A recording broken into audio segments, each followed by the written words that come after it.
रामकृष्ण हरी. मुंडगावामध्ये महाराजांचा एक भक्त पुंडलिक भोकरे राहत होता. त्याला एकदा त्याच्या शेजारील भागाबाई ठाकरे नावाची बाई म्हणाली, "अरे, त्या गजानन महाराजाच्या नादी लागून तुझा जन्म वाया घालवतोस तू. त्या वेड्या माणसाला तू गुरु मानतोस, पण त्याने तुला काही मंत्र वगैरे दिला का? केवळ तुला त्याने मरणाच्या दाढेतून वाचवले आणि तू त्याला गुरु केलेस, याला काय अर्थ? त्यापेक्षा उद्या माझ्याबरोबर अंजनगावला चल. तेथे एक सत्पुरुष आहे, त्याला गुरु कर, म्हणजे तुझ्या आयुष्याचे कल्याण होईल. उद्या सकाळी मी जायला निघण्यापूर्वी तुला सांगायला येईन, म्हणजे आपण एकदमच जाऊ." पुंडलिक रात्री झोपला असता त्याला स्वप्न पडले. स्वप्नात महाराजांसारखा दिसणारा माणूस आला आणि म्हणाला, "पुंडलिका, अंजनगावाला जातोस तर जा. त्या गुरुचे नाव काशीनाथ आहे." "अरे, कानात मंत्र पुटपुटला म्हणजे का कुणी कुणाचे गुरु होतात? कितीतरी लोक एकमेकांच्या कानात कुजबुजतात. याचा अर्थ ते एकमेकांचे गुरु होत नाहीत. तुला जर मंत्रच हवा असेल तर मी देतो," असे म्हणून त्यांनी गणगण असा उच्चार केला. "तुला आणखी काही हवे असेल तर सांग." पुंडलिक म्हणाला, "महाराज, मला तुमच्या पादुका पूजेसाठी म्हणून द्या." महाराजांनी त्याला पादुका दिल्या. त्या घेण्यासाठी म्हणून पुंडलिक उठला आणि त्याला जाग आली. सभोवताली काहीच दिसेना. महाराज नाहीत, पादुकाही नाहीत. दुसऱ्या दिवशी सकाळी भागाबाई बोलवायला आली. पुंडलिकाने तिला सांगितले की मी येत नाही, तेव्हा तुला जायचे असेल तर तू जा. यावर भागाबाई एकटीच निघून गेली. मुंडगावचा झॅमसिंग शेगावात महाराजांच्या दर्शनाला गेला होता. त्याला पाहून महाराजांनी बाळाभाऊला आपल्या पादुका पुंडलिकाला देण्यासाठी झॅमसिंगाकडे देण्यास सांगितले. झॅमसिंग महाराजांचे दर्शन घेऊन मुंडगावात परत आला. पुंडलिक त्याला गावच्या वेशीतच भेटला. महाराजांबद्दल तो खोदून खोदून विचारू लागला. तसेच महाराजांनी आपणासाठी काही प्रसाद दिला आहे काय, असेही विचारले. झॅमसिंग पुंडलिकाला घेऊन आपल्या घरी आला व त्याला सत्यप्रकार काय आहे ते विचारले. त्यावर पुंडलिकाने त्याला पडलेल्या स्वप्नाविषयी सांगितले. ते ऐकल्यावर झॅमसिंगाचे शंका समाधान झाले. त्याने पिशवीतून महाराजांच्या पादुका काढून पुंडलिकाला दिल्या. स्वप्नातली गोष्ट सत्यात उतरलेली पाहून पुंडलिकाला अपरिमित आनंद झाला. त्या पादुकांना त्याने आपल्या घरी नेले. त्यांची यथासांग शास्त्रशुद्ध पूजा करून त्यांची देव्हाऱ्यात प्रतिष्ठापना केली. यावरून हेच स्पष्ट होते की महाराज आपल्या भक्तांना कधीही आडमार्गाला जाऊ देत नसत. सच्च्या भक्ती मार्गावर त्यांना आणून सोडत. अकोल्यामध्ये राजाराम कवर नावाचा एक सराफ होता. सोन्या चांदीच्या विक्रीचे त्याचे एक छोटेसे दुकान होते. महाराजांवर त्याची विशेष भक्ती होती. त्याला गोपाळ आणि त्र्यंबक असे 2 मुलगे होते. त्र्यंबकला डॉक्टर बनायचे होते. त्यासाठी वैद्यकशास्त्र शिक्षणासाठी तो हैदराबादला राहत होता. त्यालाही महाराजांविषयी अपरिमित भक्ती होती. कॉलेजला सुट्टी पडली म्हणून तो आपल्या घरी अकोलेला आला. सहज त्याच्या मनात एक इच्छा आली की शेगावला महाराजांना भेटायला जावे आणि जाताना त्यांच्या आवडीचे जेवणही बनवून न्यावे. परंतु मनातील इच्छा अंमलात कशी आणावी हा पेच त्याला पडला. त्याची आई त्याच्या लहानपणीच स्वर्गवासी झाली होती. त्याच्या मोठ्या बंधूंची म्हणजे गोपाळची बायको नानी होती.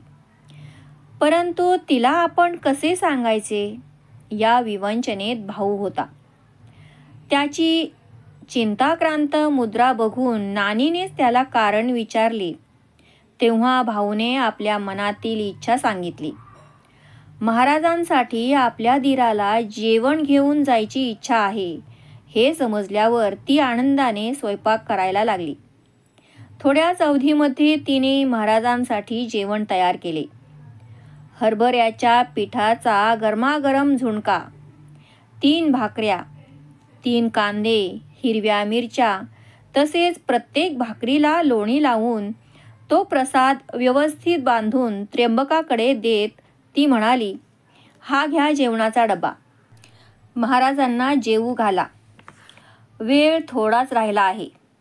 महाराजांचे जेवण होईल. त्याआधीच गाडी पकडून तुम्ही शेगावला जा." वहिनीचे आभार मानून त्र्यंबक लगेचच शेगावला जाणारी गाडी पकडायला म्हणून स्टेशनवर आला. तेव्हा शेगावला जाणारी गाडी निघून गेल्याचे व त्यानंतरची गाडी 3 तासांनी येणार असल्याचे त्र्यंबकला कळाले. त्याच्या डोळ्यात पाणी तरळले. आपण इतक्या ओढीने महाराजांसाठी जेवण बनवले, पण त्यांना ते जेवण खाऊ घालण्याचे आपल्या नशिबात नव्हते. त्र्यंबक मनातल्या मनातच महाराजांना म्हणाला, "महाराज, असा कोणता अपराध माझ्या हातून झाला जेणेकरून मी आपल्याला जेवणाचा डबाही वेळेवर पोहोचवू शकलो नाही? तुमची सेवा माझ्या हातून घडू दिली नाहीत. माझी ही शिदोरी जर अशीच राहिली तर मीही जेवणार नाही. निदान या जेवणाचे सेवन करण्यासाठी तरी धावून या. तुम्हाला प्रेमाने हाक मारतो. भक्ताचा आपल्या ईश्वरावर एवढाही हक्क असू नये का? आणखी 3 तासांनी मी गाडीतून येईपर्यंत आपले दुपारचे जेवणही झाले असेल." विचार करीत फलाटावर तो एकटाच बसलेला होता. हिरमुसलेल्या चेहऱ्यावरून डोळ्यांतील अश्रू घळाघळा वाहत होते. इथे शेगावात एक अजबच प्रकार घडला होता. महाराजांचे काही निस्सीम भक्त घरात शिजवलेल्या अन्नाचा नैवेद्य प्रथम महाराजांसाठी आणत. त्यांनी घास खाल्ल्यावरच मग आपण जेवत. त्याही दिवशी भक्तांनी नैवेद्याचे ताटे भरभरून महाराजांच्या समोर ठेवली होती. परंतु महाराजांनी एकाही ताटातील अन्नाला स्पर्श केला नाही. बाळाभाऊंनी त्यामागचे कारण महाराजांना विचारले असता महाराज म्हणाले, "बाळा, आज माझे जेवण चतुर्थ प्रहरी होणार आहे. त्या जेवणाची मी वाट पाहत आहे. माझे इतर भक्त जर तोपर्यंत थांबावयास तयार नसतील तर त्यांना खुशाल जेवून घ्यायला सांगा. माझे जेवण मात्र चौथ्या प्रहरीच होईल." त्र्यंबक जेवणाचा डबा घेऊन आला. त्याने पाहिले तर सभोवार जेवणाने भरलेली ताटे होती. महाराज शांतपणे गणगणचा जप करीत होते. त्र्यंबकने आल्या आल्याच महाराजांना वंदन केले. महाराज त्याला म्हणाले, "त्र्यंबका, अरे, एखाद्याला किती वेळ उपाशी ठेवायचे? तुला गाडीला यायला उशीर झाला म्हणून मला जेवणाचे थांबवलेस. तुझ्या हाकेने गुंतलो. आता दे बघू जे काय माझ्यासाठी आणलेस ते." त्र्यंबकाला भरून आले. आपल्या विनंतीचा मान राखण्यासाठी आज महाराज उपाशी राहिले होते हे पाहून तो सद्गदित झाला. भरल्या डोळ्याने त्याने शिदोरी उघडली. 2 भाकऱ्या व झुणका महाराजांनी घेतला आणि उरलेली 1 भाकरी थोड्या झुणक्यासहित जमलेल्या भक्तांमध्ये वाटली. हे दृश्य बघून त्र्यंबकाला भरून आले. भक्तांच्या इच्छा पूर्ण करणारा असा तो अवलिया होता. नाहीतर पंचपक्वानांनी भरलेली ताटे सोडून झुणका भाकरीची वाट बघत उपाशी कोण बसणार? महाराज कलियुगातील एक चमत्कार होते. तुकाराम शेगोकार नावाचा महाराजांचा एक निस्सीम भक्त होता. रोज मठामध्ये येऊन महाराजांना वंदन करून मग शेतात जायचे. हा त्याचा नित्याचा दिनक्रम होता. असाच एके दिवशी तो शेतात गेला. रात्रभर शेताची राखण करून सकाळी मचानाखाली तो बसलेला होता. त्याच वेळी एक शिकारी काही शिकार मिळते का हे शोधत तेथेच आला. तेवढ्यात त्या शिकाऱ्याला एक पांढरा शुभ्र ससा दिसला. तुकाराम जिथे बसला होता त्याच्याच मागच्या बाजूला ससा एका आडोशाला लपलेला होता. शिकार टप्प्यात असलेली पाहून शिकाऱ्याने एक बंदुकीची फैर झाडली. नेम अचूक लागल्याने शिकार बरोबर साधली गेली.